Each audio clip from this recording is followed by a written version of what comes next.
Hello there, and welcome to this test drive video for the eNy1, a compact, fully electric SUV that's pretty much designed for any lifestyle. And we've achieved that by combining a number of strengths, including very stylish design, a unique interior, Honda's trademark driving dynamics, and of course, full electric vehicle performance and handling. Now, there are two models to pick from. There is the Elegance and the Advance, this being the Advance. And the easiest way to tell the difference between the two from the outside is the Advance has the glass roof. Now, if you're eagle-eyed, you would also be able to see that underneath each door mirror, there is one of the multi-view cameras. That's also a telltale sign for the Advance. But in terms of the powertrain, the suspension, the handling, everything on both models is exactly the same.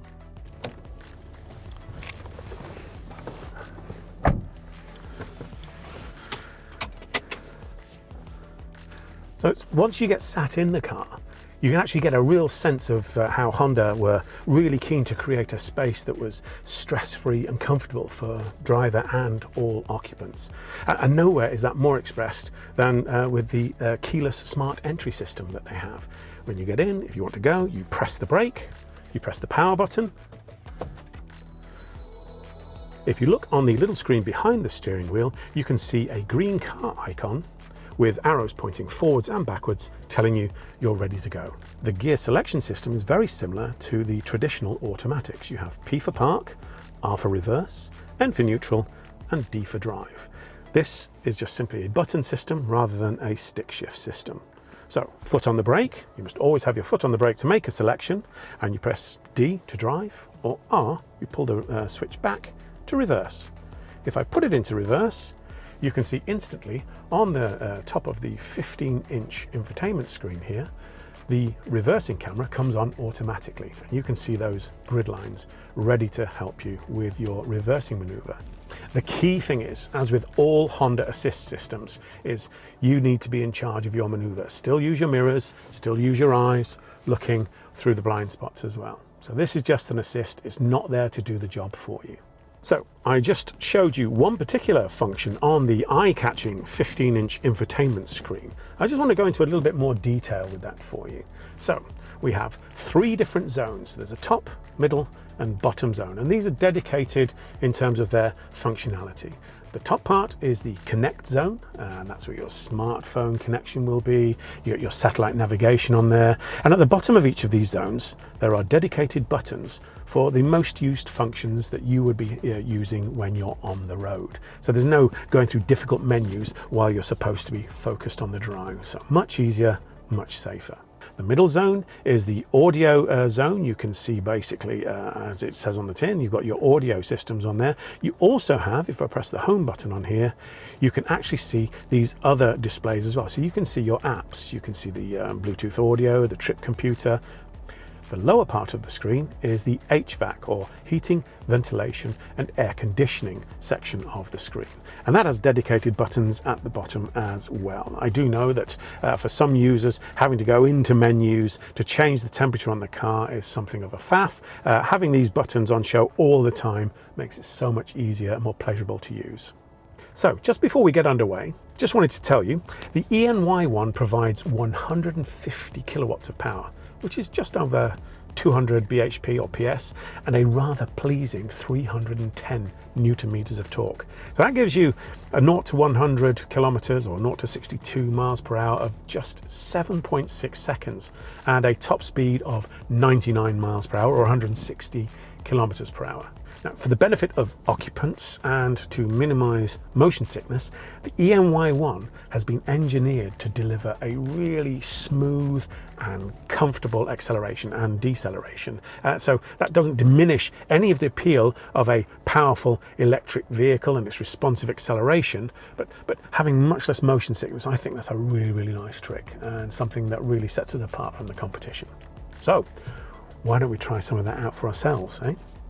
Now, with my foot on the brake, I press the drive button there and we're ready to go. Now, because I have my seatbelt on, the parking brake will release automatically. Smooth and simple and really, really quiet. Of course, while you're driving, Some of the information that you will want to have while you're in the car will appear on the screen in front of you, just behind the steering wheel. Now, if you're anything like me when you're driving, I like to personalize the information I have on the screen in front of me, and you can do that on here as well. There is a thumb button on the left-hand side of the steering wheel, just here, it has the home icon on it. You press that, and you can scroll through the different options on here. This defaulted to navigation, but using the scroll wheel, you've got speed alarm, driver attention, the seat belt, which is great if you've got kids in the back that are learning to press buttons and they might release their seat belt unbeknownst to you. That's a really nice system. Safety support, any information, any alerts that come up, you can go to those as well. It could be a door is open. It could be telling you something needs attention at your local dealership as well. What you also have is paddles behind the steering wheel here. Now these can actually set the level of brake regeneration you wish for. Now you can see on the front it says we are in normal drive mode and in D for drive. Now if I start to depress these paddles, you'll start to see these down arrows. And what that does is when you lift off the throttle, it slows down the car a lot more quickly than if you didn't have them on at all. And what that is the motor is actually creating more resistance. And through that resistance, it's actually creating more electricity to put back into your battery. So that means you're making the car more economical, which is a really nice touch. First impressions of this drive are a great sense of agility and responsiveness, and also by cleverly packaging the electric drivetrain components, the eNy1 has a eye-popping amount of space, side to side, front to rear, no central tunnel either for the passengers in the back, so loads of legroom as well. The dash console is really uncluttered, and the levels of all-round visibility, they also further enhance that sense of space inside the car, and even more so on the Advance with the glass roof. Now, despite all this space inside the car, its compact nature on the outside, it really makes it feel a very sporty drive. And that fabulous visibility inspires a huge amount of confidence on both motorways as well as urban driving environments. The picture frame windscreen and the design and flow of the dash all the way around through to the doors, including the ambient lighting as well on the Advanced model, it really makes it easy to sweep your eyes around the car. It gives you a sense of flow, sense of ease, and a real sense of premium quality. However, it's not just you that has a sense of what's going on around the car. With Honda Sensing fitted as standard, you have a camera at the front and sonar sensors around the car, also keeping an eye on other road users, including vehicles, bikes, bicycles, even pedestrians. The camera can see road traffic speed warnings for you. It can look at road markings for you, so the lane keep assist can keep you centered. That helps reduce a lot of the micro corrections you make on particularly long journeys on high-speed motorways or even around town. It reduces a lot of the stress for you as well. The Advance also has Parking Pilot, which is an autonomous parking system. Really does help in those tighter situations, especially in poor light situations where you might not be feeling as confident. My favorite feature though has to be the adaptive cruise system. Now, cruise control, in the old days, you'd be constantly switching it on and off in heavy traffic. This system uses the camera at the front and keeps you at a set interval or time distance from the car in front, the one that you prefer. Now, whether they slow down or speed up, it will slow down automatically and speed up again for you as well, to the speed that you set. For commuter traffic, that is absolutely perfect. It's also great on long distance journeys as well. Takes away a lot of the stress and strain. That's a phrase you'll hear me use a lot. This is a very relaxing, very easy car to drive. Now, that adaptive cruise control system can also work alongside lane keep assist. So that basically provides traffic jam assist. This is a relatively new function for Honda Sensing, and I absolutely love it as well. It's brilliant if you're in stalled traffic, in a traffic jam, as the name suggests. What it does, it will actually use that same adaptive cruise control system to actually slow you down even to a stop. And if the traffic gets going again within 5 seconds, it will then pick up again for you. After 5 seconds, it will hold and it will wait for you to either resume the journey by touching the throttle or touching the reset button on the right-hand side of the steering wheel. Again, traffic jams can be one of the most stressful situations to be in. This car is just taking that away for you. Absolutely perfect. If you'd rather be in control of the car stopping and starting in heavy traffic, there is another way you can do that, and that would be using the brake hold button in the center. Now, as long as you have your seatbelt on, it will do as the name suggests. When you come to a stop, it will hold the brake on for you until you touch the throttle and you're able to pull away. Comfort for everybody inside the car has been a key consideration at Honda, right from the seat structure all the way through to these air diffusion vents they have on either side at the front. This is a fantastic system. This actually, as the name suggests, diffuses air around the car. Rather than blasting the front passengers with hot or cold air, this is a much more comfortable way to manage the temperature in the car. It's also a much quicker way to do it as well. Now, you can opt to have synchronized temperatures between you and the front passenger, or you can use the dual zone system as well. And all of those settings can be done via the bottom of the HVAC, or the heating, ventilation, and air conditioning screen on this large screen at the front. Now, that seat structure I just mentioned, they have deeper cushioning in the seats, and also seat damping to the front and the rear for all occupants as well. So it's further contributing to that really improved sense of ride comfort and support on all road surfaces. Now, the detailed design of the front and rear seats really creates a sporty feel inside the car, with either black or light grey synthetic leather available depending on the grade you choose. So, sporty yet comfortable on the inside, and that's equally matched on the road. I have to say, this car handles extremely well. The all-new chassis developed specifically for battery electric vehicles, it really ensured torsional rigidity, creating that enhanced stability and control, but it also provides increased levels of safety. So it protects not just the occupants, but also the high voltage battery and cabling that have auto shut-off functionality built in. Now, in terms of everyday family practicality, there is plenty of space for passengers in the rear. Now, there are also ISOFIX or iSize fittings for the child seats in the back. There are 2 USB-C slots in the back as well, and an aircon vent, so that creates a suitable space for passengers of all ages. The boot space is a really generous 346 litres. Another really lovely aspect of this particular vehicle is on those cold winter months, you can actually preheat the whole car before you get in. When it's cold, it's dank, it's dreary, you can be nice and warm having your cup of tea or coffee, and you can actually get the car heated up. The ambient temperature, the seats, the steering wheel, it'll have de-iced, all of that using the Honda app.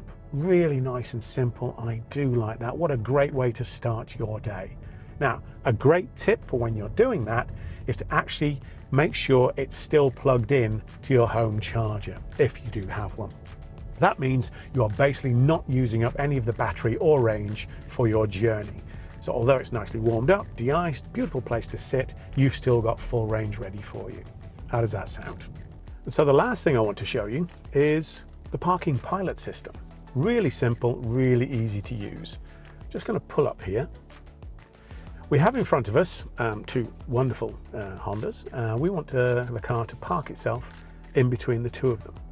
So the way we do that is we check if there's a space ourselves, and we come down to this button down here, the Park Pilot button. So if I press that, up on the top of the infotainment screen here, we have searching for parking space, drive slowly. Now, whenever you are using the Parking Pilot system, do please make sure you are also using your mirrors and looking around to make sure that you are also aware of what's going on around you. This system is great for putting you in a parking space, but nothing beats your own observation. You can see a teenager looking at their phone, a dog that might have got off the lead, all those sorts of things. So still do be super aware that you are in control of the car. So in order to get the car to sense the space, we need to drive slowly towards it. So let's do that.